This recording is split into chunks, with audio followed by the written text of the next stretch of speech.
Módulo número 2. Y el título es Modelos de Pensamiento Saludables. Esta clase es muy importante porque si en la clase anterior hablamos sobre la importancia de la fe como un factor clave en el desarrollo del carácter, en el desarrollo de nuestras fortalezas, esta es como la continuación, ¿va?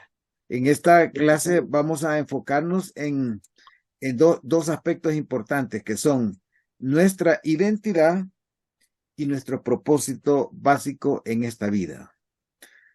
De ahí entonces que vamos en esta clase a, a ponerle atención a nuestros pensamientos y vamos a descubrir cómo nuestros pensamientos influyen en nuestras emociones, en nuestros estados emocionales.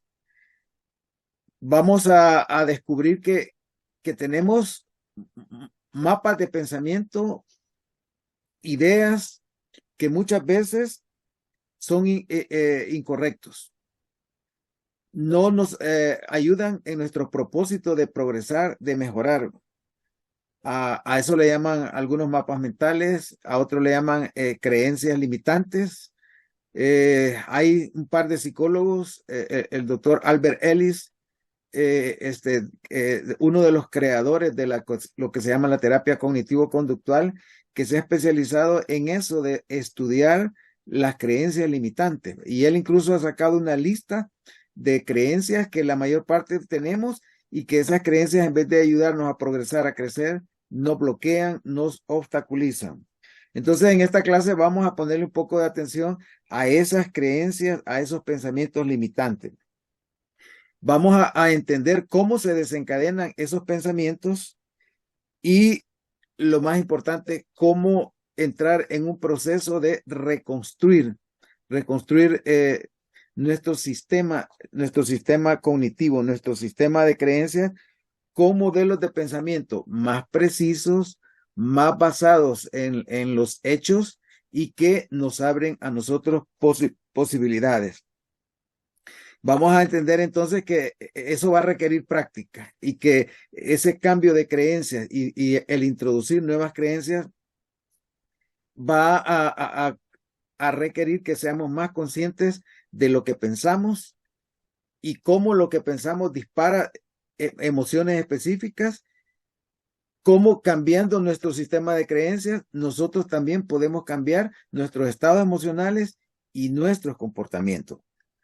Ahora voy a hacer una pregunta. En relación con el tema anterior que tenía que ver con el tema de la fe y la construcción de carácter, los bloques del carácter, ¿qué hemos hecho durante esta semana? ¿Algún comentario sobre la aplicación de esta primera clase y cómo les ha afectado en su vida? Veamos, comentarios.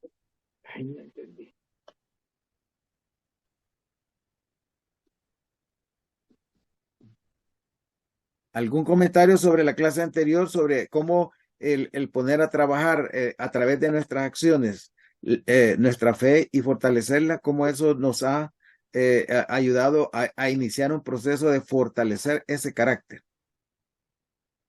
Bueno, porque la fe, perdón, la fe es el motor que mueve hacer, hacer las cosas, pues, porque acordémonos que la fe sin movimiento, o sea, la fe sin obras, no es fe. Entonces, para que algo suceda, nosotros tenemos que tener bien arraigada lo que es la fe y hacerla crecer constantemente para poder lograr buenos resultados positivos. Ahora quiero plantear la pregunta y que cada quien se plantee la pregunta. ¿Quién eres? Si yo les preguntase a ustedes, ¿quién eres? ¿Qué es lo primero que viene a su mente ante esa pregunta? ¿Quién eres?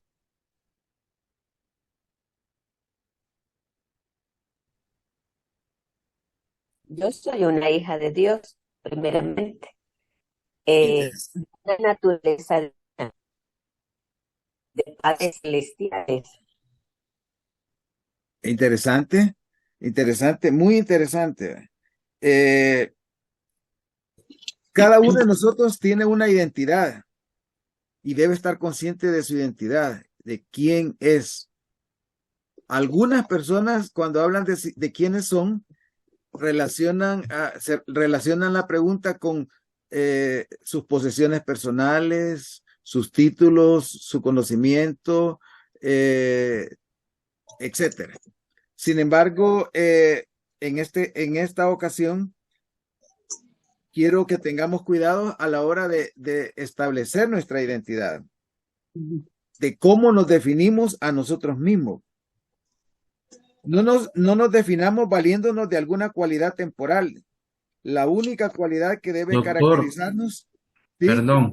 perdón, doctor, ¿me ayuda a ponerme de cojo, por favor? Ok.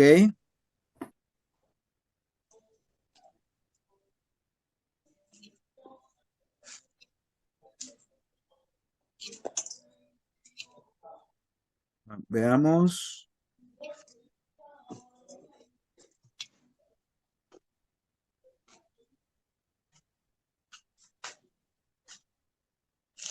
Ya. Gracias. Bueno, entonces decíamos que la única cualidad que debe caracterizar fundamentalmente nuestra identidad es que el hecho de reconocer que somos hijos de Dios. Ese hecho trasciende todas las demás características, incluida nuestra raza, ocupación, características físicas, honores o alguna afiliación política, religiosa, educacional que tengamos. Ese es un comentario que hizo Dallin H. Oxford. Ahora bien, siendo que cada uno de nosotros está en un proceso de construir una identidad, su identidad, en este día vamos a dedicar un tiempo a esa pregunta. ¿Quién eres? Hace años yo tuve la oportunidad de participar en un entrenamiento y el conductor del entrenamiento nos hizo a todos esa pregunta y nos puso a trabajar esa pregunta en parejas, en pares. Yo les sugeriría que la trabajen, por ejemplo, con los que están casados con su esposa, o un padre con su hijo, o dos amigos de confianza. Hacerse la pregunta, ¿quién eres? Y una vez que la persona dé la respuesta, repregúntenle, entonces, ¿quién eres? Y cuando les dé la segunda respuesta, háganle la tercera, pero realmente, ¿quién eres? Y cuando le dé la respuesta a esa, háganle o repregunten nuevamente, pero ¿quién eres? Entonces, muchos de nosotros, a pesar de los años que tenemos, quizás tengamos dificultad para, en el fondo, entender cuál es la identidad que hemos asumido y qué pensamos de nosotros. La identidad tiene que ver incluso con la actitud que tomamos frente a nosotros mismos y frente a los demás. Y hay 4 actitudes básicas que nosotros tomamos dependiendo de la identidad que estamos construyendo. Algunas personas, por ejemplo, en ese proceso de construir la identidad, llegan a la conclusión de que ellos están bien y los demás están mal. Y ese tipo de personas que piensan que ellos están bien y los demás están mal, ese tipo de persona que actúa con superioridad y que ve de menos a los otros. Cuando las personas están viendo de menos a otros, rebajando a los demás, minimizándolos, en el fondo ellos están diciendo que su filosofía de la vida es de que ellos están bien y los demás están mal. Pero por el contrario también está la posición de aquellos que piensan que están mal y que los demás están bien. Las personas derrotistas, las personas que se sienten inferiores y que constantemente se están comparando y buscan argumentos para afirmar la idea de que por alguna razón el destino ha sido malo con ellos, no los ha tratado bien y que por esa razón están mal. Pero existe una tercera posición y esa es la más complicada de todos. Es la posición de aquellos que piensan que están mal. Pero como ellos están mal, se preguntan, bueno, ¿y si yo estoy mal, por qué tienen que estar los demás bien? Y ese tipo de persona tiene la filosofía, yo estoy mal y los demás deben estar mal. Es el tipo de persona más peligrosa que nosotros podemos encontrar, porque recuerdo hace años que un amigo fue a Francia y dice que lo asaltó un carterista, lo asaltó, le quitó la cartera, pero él no se pudo dar cuenta ni siquiera de quién lo había asaltado. Y él sorprendido le contó a un francés de la experiencia y le hizo la pregunta, ¿y por qué actúan así los carteristas aquí en Francia? Y entonces le contestó el amigo que en Francia el carterista trata de quitarle al otro lo que tiene, causándole el menor impacto psicológico posible. Y entonces esa persona que era salvadoreño le dice, wow, dice, en mi país lo primero que hacen es que te ponen un cuchillo de esos largos, puntudos, te lo ponen pegado al estómago para que sientas la punta y te lo meten incluso para que te salga una gota de sangre. Y después de que te hayan puesto ese cuchillo, entonces de manera agresiva, prepotente, te empiezan a pedir cada una de las posesiones que tienen hasta que te dejan sin nada, ¿va? Y después que te han quitado todo, incluso te introducen el cuchillo. ¿Para qué? Para que no los sigas o para que te sientas mal el resto del día. Y entonces ese tipo de personalidad es la persona que cuando le hizo daño al otro y ve que el otro está igual o peor que él, es como que si respirara un poco tranquilamente, ¿va? Ese tipo de persona. Ese es el tipo de persona que le llamamos neurótico. Ese es el tipo de persona que constantemente en sus conversaciones está quejándose o criticando, y que siempre está en sus conversaciones tratando de hacer sentir mal al otro, y que solo cuando el otro ya se siente mal, empieza a respirar tranquilo un poco y a sentir que por lo menos él no es el único que está mal, sino que ahora ya tiene a alguien cerca que está igual de él de mal. Pero ante esas tres posiciones, ¿cuál es la mejor? Y la mejor posición frente a la vida y uno mismo es: yo estoy bien y los demás están bien. Yo soy una persona un hijo de Dios, Él me ha bendecido, y los demás, al igual que yo, son hijos de Dios y ellos tienen el potencial para alcanzar el bienestar y la felicidad en la vida. Las personas que tienen esta última posición tienen una característica especial. Les vamos a llamar los triunfadores. La primera característica de estas personas es que no necesitan compararse. El gran problema de los que se sienten arriba o abajo es que se están comparando con los demás. Y siempre que nos comparamos con otros, vamos a encontrar a alguien que está arriba y otros que están abajo de nosotros. Entonces, compararnos no tiene sentido, especialmente cuando cada uno de nosotros construye su identidad y propósitos, y estos son únicos y diferentes a los que tienen los demás. A partir de este momento ya no tiene sentido compararme, porque mis propósitos, mi visión en la vida es diferente a la que los demás tienen. De ahí entonces que lo único que me interesa es compararme en cuanto a el logro de mis objetivos, de mis metas, de mis propósitos. Y eso entonces es una carrera que va contra los propósitos, la visión y las metas que yo me he establecido. Pero entonces, ¿qué decir de las personas que se sienten que están mal y que los demás están bien? O incluso de los que creen que están arriba de los demás, porque algo curioso es que generalmente las personas que se sienten superiores a otras, en otras circunstancias también se sienten inferiores. Entonces, sentirme más o menos que los demás tiene que ver con compararme. Y tanto el que por un rato se siente bien como el otro que se siente mal, tiene un síndrome que le vamos a llamar el síndrome del patito feo. El síndrome del patito feo. Bien, ahora entonces, a estas alturas quiero que veamos un video relacionado con el tema de la identidad, y que al terminar de verlo podamos hacer una comparación y ver en qué manera nosotros nos identificamos con este personaje.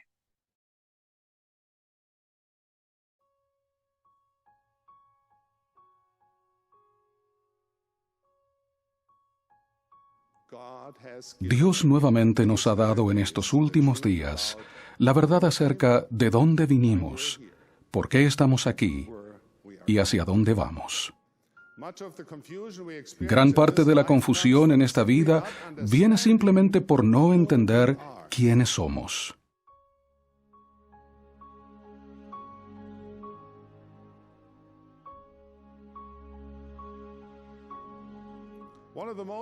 Uno de los narradores de cuentos más admirados de todas las épocas es el escritor danés Hans Christian Andersen.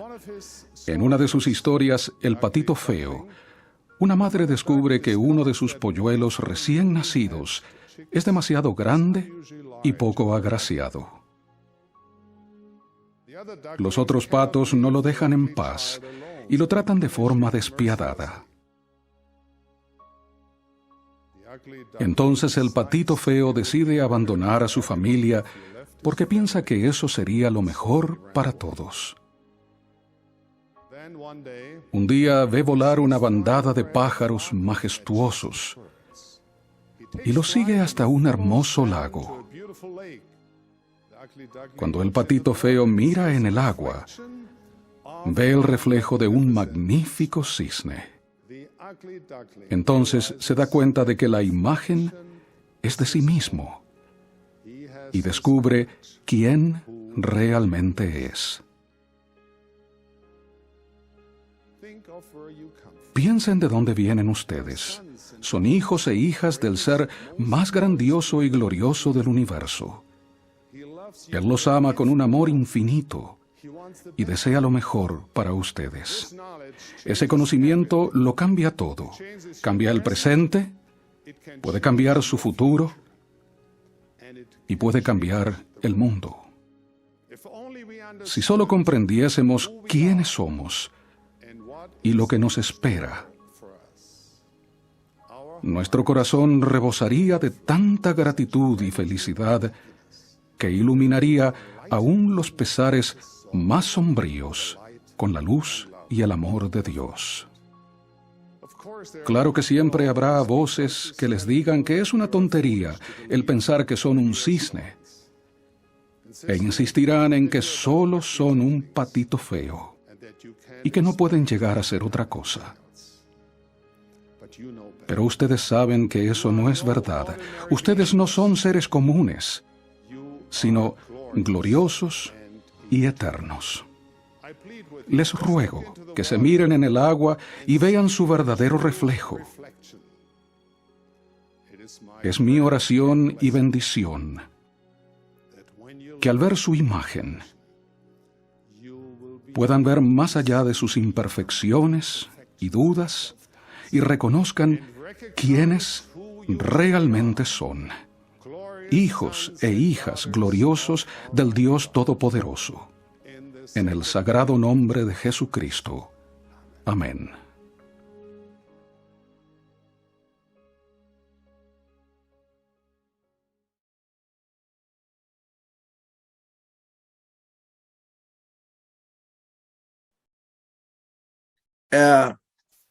Hace años conocí a una persona que su papá era alcohólico. Y él al nacer, desafortunadamente, nació con una limitación. Una de las dos piernas no le funcionaba, no le trabajaba. Y cuando su padre tomaba alcohólico, le decía a él, no sos más que un patojo inútil. Y le repetía constantemente esa frase de que no era más que un inválido inútil. Y esa frase dicha por alguien que para él tenía mucho significado, como es su padre, poco a poco fue aceptándola y viviendo de acuerdo a esa frase. Llegó a sentirse que él no era más que un inválido inútil. Ahora, ¿cuántas personas en su infancia, especialmente en sus primeros 5 años, han sido expuestos a lo que se llama experiencias adversas? Una experiencia adversa, por ejemplo, es la de nacer y vivir sus primeros 5 años en el hogar de una persona alcohólica, en el hogar de una persona que consume drogas, una persona violenta, una persona que maltrata a su familia, maltrata a su esposa. Un hogar como este, particularmente en el niño en sus primeros 5 años, tiene la tendencia a dejar marcas, dejar huellas, dejar lo que le llamamos trauma. Un trauma es una experiencia de nuestra vida que cada vez que viene a la mente y la evocamos, produce dolor, produce malestar. Es muy probable que algunos de nosotros todavía sigamos recordando experiencias de cuando éramos niños, experiencias de cuando fuimos a la escuela, experiencias relacionadas con el bullying que alguien ahí, un compañero hizo, experiencias donde en el trabajo nos trataban diferente, nos veían mal o nos hacían sentir inferiores. Probablemente todos pasamos por momentos en donde enfrentamos ese tipo de comentarios tóxicos que tratan de dañar nuestra identidad, de desestabilizar nuestra identidad, de hacernos creer que no valemos nada, que no servimos, que somos personas de segunda, de tercera categoría. Ahora bien, decía que Gordon B. Hinckley declaró en cierta ocasión que la mayoría de seres humanos vivimos por debajo de las bendiciones que Dios tiene para nosotros. Ahora entonces, ¿cómo puede relacionarse la forma en que Dios nos ve con la manera en que una persona llega a verse, especialmente cuando ha sido expuesta a experiencias adversas? ¿Cómo es que una persona que es un hijo de Dios puede llegar al punto de considerarse que no vale nada, que no sirve para nada, que incluso no tiene sentido seguir viviendo? ¿Por qué es que los seres humanos bajamos nuestro valor que Dios tiene para nosotros? ¿Por qué? ¿Qué cosas pueden ayudarnos a deteriorar nuestro valor personal, nuestra identidad, nuestra confianza en nosotros mismos? ¿Qué nos puede estar dañando en este momento? Piensen por un momento en las experiencias, alguna experiencia por la que ustedes han pasado o están pasando que sienten que les dañó, les afectó en su identidad, en lo que usted. We often ask ourselves, am I good enough as a person? Or, will I really make it to heaven? Of course, there's no such thing as being good enough or earning our salvation, but it is normal to wonder if we are acceptable before the Lord. In life, sometimes we become discouraged. We think silently, I can't do all these things, or I will never be as good as all these people. We must stop comparing ourselves to others. We torture ourselves needlessly by competing and comparing. We falsely judge our self-worth by the things we do or don't have, and by the opinions of others. If we must compare, let us compare how we were in the past to how we are today, and even to how we want to be in the future. The only opinion of us that matters is what our Heavenly Father thinks of us. All the Lord expects of us is to try. But you have to really try. Really trying means doing the best we can, recognizing where we need to improve, and then trying again. By repeatedly doing this, we come closer and closer to the Lord. We feel His Spirit more and more, and we receive more of His grace or help. Now, none of us can do this on our own power. None of us will ever be good enough, saved through the merits and mercy of Jesus Christ. But because God respects our agency, we also cannot be saved without our trying. If we will sincerely repent, God really will forgive us, even when we have committed the same sin over and over again. As Elder Jeffrey R. Holland said, however many chances you think you have missed, however many mistakes you feel you have made, I testify that you have not traveled beyond the reach of divine love. It is not possible for you to sink lower than the infinite light of Christ's atonement shines. Let me be direct and clear. The answers to the questions, am I good enough and will I make it, are yes, you are going to be good enough. And yes, you are going to make it as long as you keep repenting and do not rationalize or rebel. The God of heaven is not a heartless referee looking for any excuse to throw us out of the game. He is our perfectly loving Father who yearns more than anything else to have all of his children come back home and live with him. That is his work and his glory.